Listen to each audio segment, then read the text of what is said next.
सवेरा हुआ, गुरुदेव वशिष्ठ आए। भरत को देखकर तो गुरुदेव वशिष्ठ भी रोने लगे। बिलखि कही मुनिनाथ, सुनऊ भरत भावी प्रबल, बिलखि कही मुनिनाथ, हानि लाभ जीवन मरण, जस अपजस विधि हाथ। महाराज दशरथ का अंतिम संस्कार होने जा रहा था। माताएं सब सती होने के लिए आगे बढ़ी। भरत ने चरण पकड़ लिए सभी माताओं। कौशल्या जी ने कहा, क्यों रोक रहे? भरत जी ने कहा कि मां, पिताजी का मनोरथ था श्री राम जी को राज्य पद पर बैठे हुए देखने का, लेकिन उनकी वे आंखें यह दृश्य नहीं देख सकी, तो वे आपकी आंखों से तो वे दृश्य देखें। अपना मनोरथ देख पाए न पूज्य पिता, उनका मनोरथ मां किसको दिखाऊंगा? और इतने पर भी न मानोगी कहना, यदि मेरी मां तो तुमसे प्रथम साथ में पिता के मैं चिता में जल जाऊंगा। गही पद भरत मातु सब राखी, रही रानी दर्शन अभिलाखी। वह दिन बीता। दूसरे दिन आपातकालीन बैठक बुलाई गई।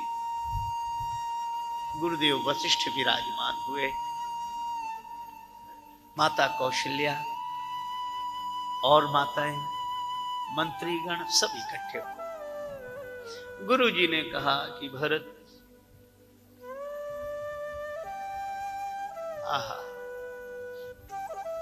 तुम्हारे पिता ने तुम्हें राज्य दिया है और पुत्र का धर्म है पिता की आज्ञा का पालन करना, इसलिए इस राज्य पद को स्वीकार करो। हाँ, एक बात है, तुम्हें अगर यह उचित न लगे तो राम जी के आने पर यह पद उन्हें सौंप देना। सेवा करे स्नेह सुभाएं। इसे सुनकर श्री सीताराम जी भी प्रसन्न होंगे और कोई इसे अनुचित नहीं बताएगा। इस पद पर बैठो। माता कौशल्या बोली, बेटा, तुम्हें यह बात अच्छी ना भी लगे तो भी पद पर बैठ जाओ, क्योंकि पूत पथ्य गुरु आयसु आहाई। गुरुदेव की आज्ञा पथ्य समझकर स्वीकार कर। मंत्रियों ने भी कहा, कीजिए गुरु आयसु अवश्य, कहीं सचिव कर जो। भरत जी ने सबकी बात सुनी। अंत में बोले, गुरुदेव,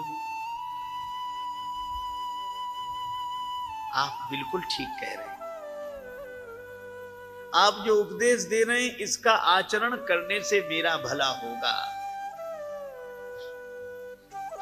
क्या क्या भरत जी के गुणों की बात करूं। शील गुण भरत जी का, इसलिए गुरु अवमान दोष नहीं दूसरा। गुरुजनों की बात का मंडन किया, फिर अपना निवेदन किया।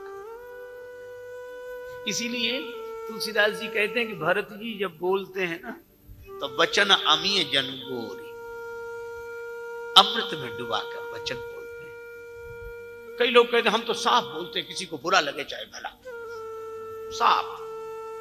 बहुत लोग कहते हैं सत्य तो कड़वा होता है। पता नहीं कहां से ये परिभाषा आ गई कि सत्य कड़वा होता है। हमारे यहां सत्य बोलने की महिमा पर जोर है, पर साथ साथ प्रिय बोलने की। सत्यम ब्रूयात प्रियम ब्रूयात, न ब्रूयात सत्यम अप्रियम, अप्रिय सत्यम अप्रिय। इसे एक उदाहरण से समझा जा सकता है। एक आदमी के घर आए मेहमान,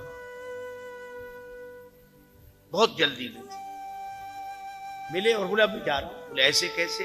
घर आए, कुछ खा पी कर जाओ, जल्दी बनवा देता हूं। बोले, नहीं नहीं, वो इतना समय कहां है। तो बोले, बाजार से मंगवा देता हूं। पिता ने 10 रुपए दिए, अपने बेटे को भेजा कि गरम गरम जलेबी ले आओ।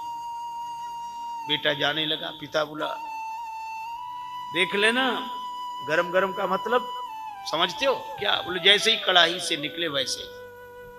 बेटा गया, हलवाई जलेबी बना रहा था। एक कढ़ाई से जैसे ही उसने जलेबी निकाली और दूसरी कढ़ाई में डालने लगा, चाशनी वाली। बेटा बोला, ये क्या गड़बड़ करते हो? पिताजी ने कहा था जैसे ही कढ़ाई से निकले वैसे ही ले आ।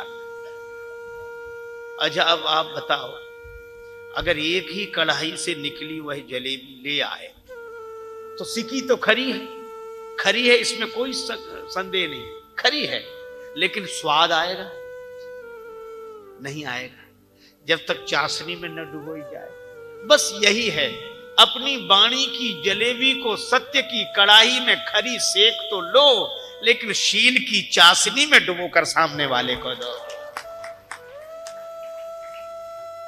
एक कवि ने तो कहा कि परमात्मा ने इस शरीर की संरचना में अस्थि का उपयोग किया है, प्रत्येक अंग में हड्डियां ही हड्डियां हैं, लेकिन एक यह जिह्वा ऐसी है कि इसमें कोई अस्थि का प्रयोग नहीं किया। क्यों? उस कवि ने कहा कि कुदरत को ना पसंद थी सख्ती बयान में, कुदरत को ना पसंद है सख्ती बयान में, इसीलिए तो दी नहीं हड्डी जवान में।